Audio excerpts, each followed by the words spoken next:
Bismillahirrahmanirrahim. Assalamualaikum warahmatullahi wabarakatuh. Bagaimana anak-anak kabarnya hari ini? Kita harus setiap hari bersyukur, mengucapkan Alhamdulillah, luar biasa, Allahu Akbar. Baiklah anak-anak, pagi hari ini bertemu lagi dengan Bu Nur, yang dimana kita akan mempelajari materi bab 8 kita tentang berempati itu mudah, menghormati itu indah. Kita akan mempelajari bagaimana cara memahami makna hormat dan patuh kepada orang tua dan guru, dan empati terhadap sesama.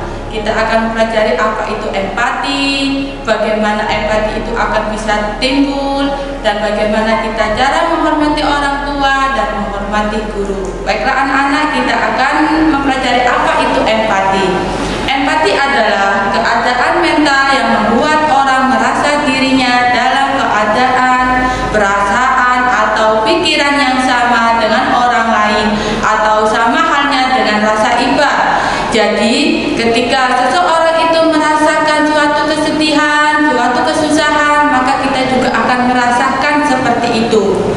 Selanjutnya, di dalam Al-Quran juga sudah dijelaskan bahwa empati itu di dalam Quran surat An-Nisa ayat 8, wa idza hadaral qismata ulul qurba wal yatama wal masakinu warzuquhum minhu wa qulu lahum qawlan ma'rufa, yang artinya apabila waktu itu datang anak yatim, orang miskin, dan beberapa kerabatmu, berilah sekedar harta itu dan perkataan yang baik. Jadi ketika ada anak yatim datang ke rumah, kita memberikan santunan. Ketika ada orang susah membutuhkan bantuan kita, maka kita memberikan bantuan sesuai dengan kemampuan kita. Kalaupun kita tidak bisa membantu dengan hal yang baik, setidaknya kita tidak memberikan perkataan yang tidak baik. Jadi harus perkataan yang baik. Bagaimana? Ya, kita bisa minta maaf, kita tidak bisa membantu cara maksimal, bukan malah membentak. Di sini sikap empati ini akan timbul apabila satu, dapat merasakan apa yang dirasakan oleh orang lain.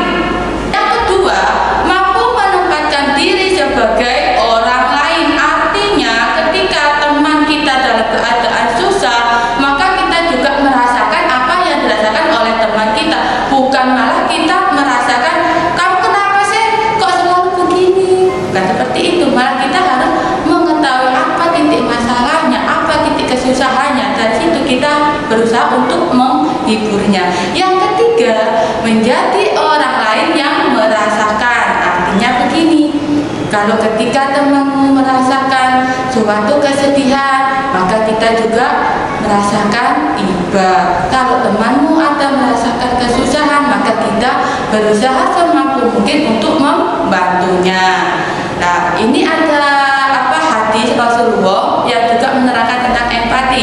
An Abi Musa radhiyallahu anhu qala Rasulullah sallallahu alaihi wasallam al-mu'minun lil mu'minina kal bunyan yashuddu ba'duhu ba'du. Dari Abu Musa radhiyallahu anhu, dia berkata, Rasulullah sallallahu alaihi wasallam bersabda, orang mukmin bagi mukmin lainnya seperti bangunan, sebagiannya menguatkan sebagian yang lain. Artinya ketika mukmin itu dalam kesusahan, maka kita sebagai mukmin yang lainnya adalah membantu, menguatkan agar apa yang dirasakan kesedihan itu semakin berkurang. Nah, di sini bagaimana cara mewujudkan perilaku empati dalam kehidupan sehari-hari?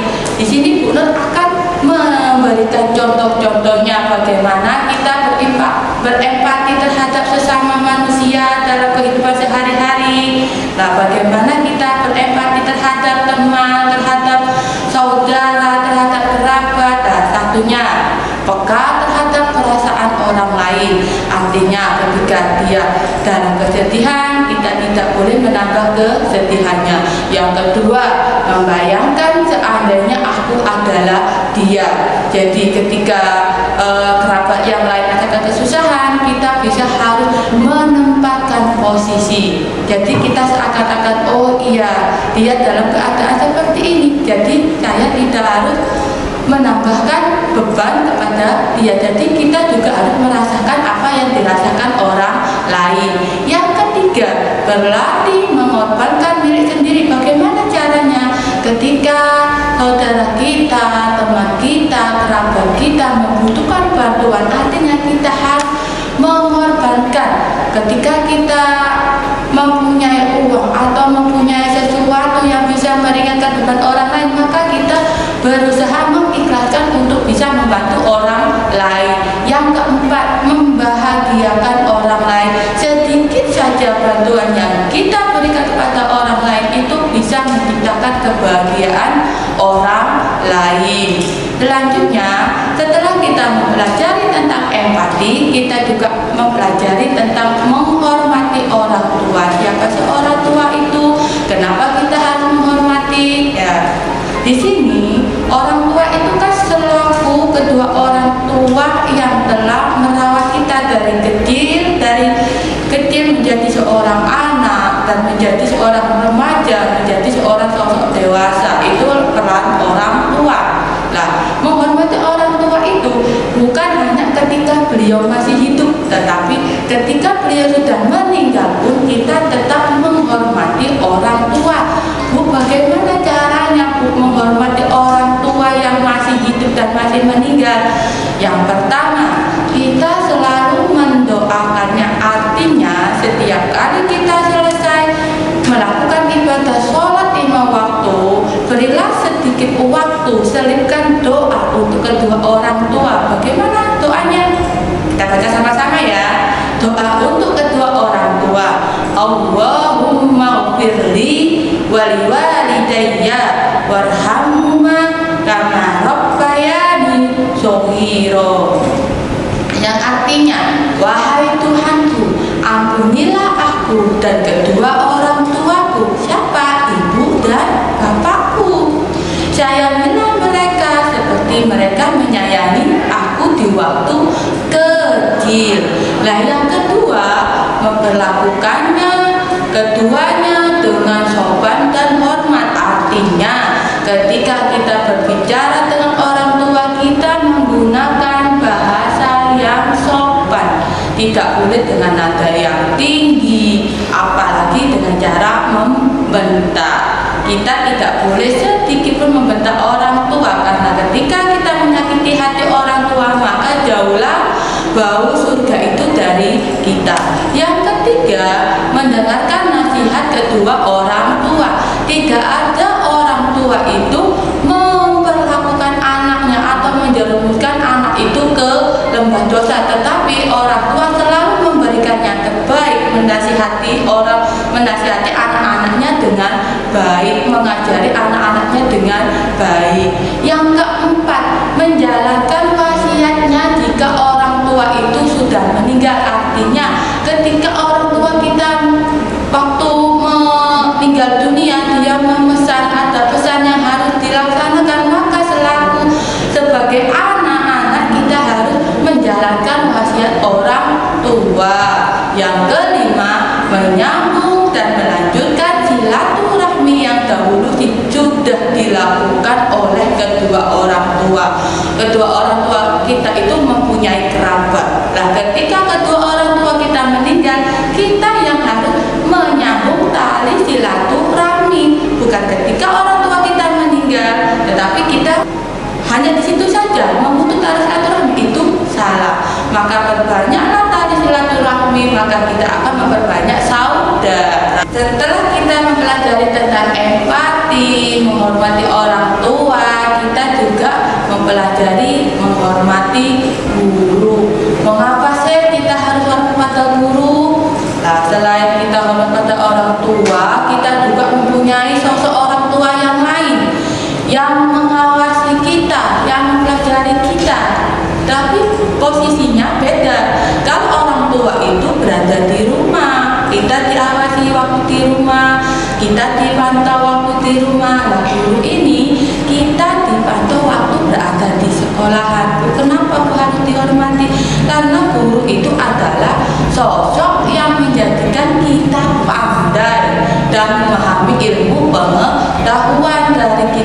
tidak bisa menulis, membaca, berhitung, siapa yang akan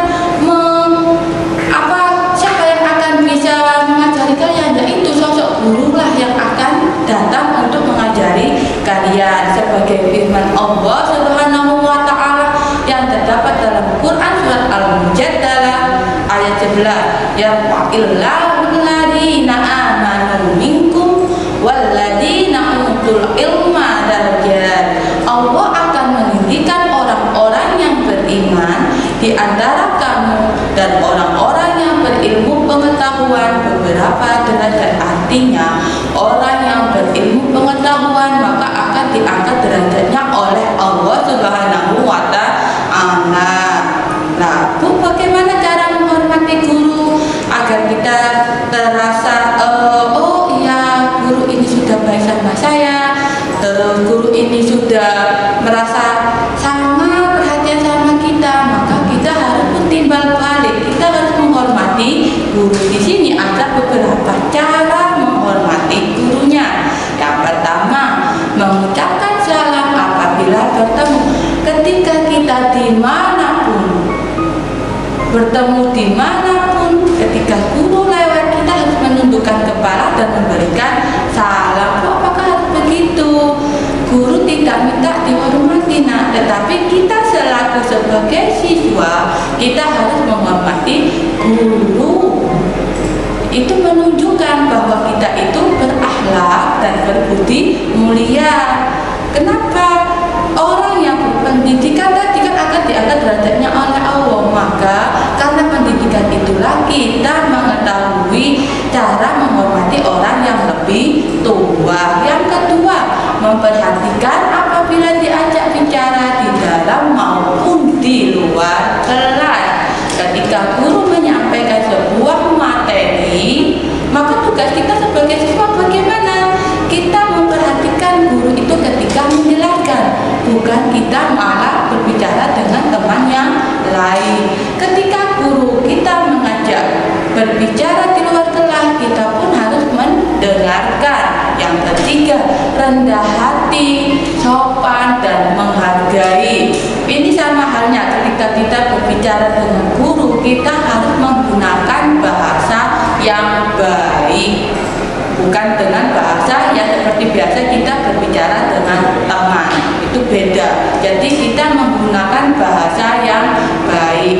Yang keempat, melaksanakan nasihatnya. Sama halnya ketika kita melaksanakan nasihat orang tua, kita juga melaksanakan nasihat dari guru. Yang terakhir, melaksanakan tugas belajar dengan ikhlas. Nah, apapun pekerjaan kita harus melakukan dengan rasa ikhlas.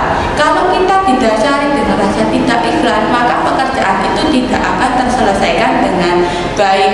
Ketika guru memberikan tugas, artinya guru menyayangi kalian karena akan menjadikan kalian lebih pandai. Dari yang bisa Bunu sampaikan, semoga apa yang Bunu sampaikan pagi ini bisa menjadi ilmu yang bermanfaat, menjadi ladang pahala, dan menjadikan kalian lebih istiqomah, selalu mengingat Allah Subhanahu wa taala. Terlebih-lebih kita harus selalu berempati kepada sesama, menghormati orang tua dan menghormati guru. Sebelum Bu Nur akhiri, Bu Nur selalu mengingatkan kepada kalian, ingat selalu beribadah 5 waktu, selalu berdoa, selipkan doa untuk kedua orang tua, selipkan doa agar pandemi COVID-19 ini segera berakhir. Dan anak-anak jangan lupa tetap jaga protokol kesehatan, memakai masker terlebih utama, dan menjaga jarak, menghindari keramaian. Itu saja dari Bu Nur. Saya akhiri. Wabillahi taufiq wal hidayah. Wassalamualaikum warahmatullahi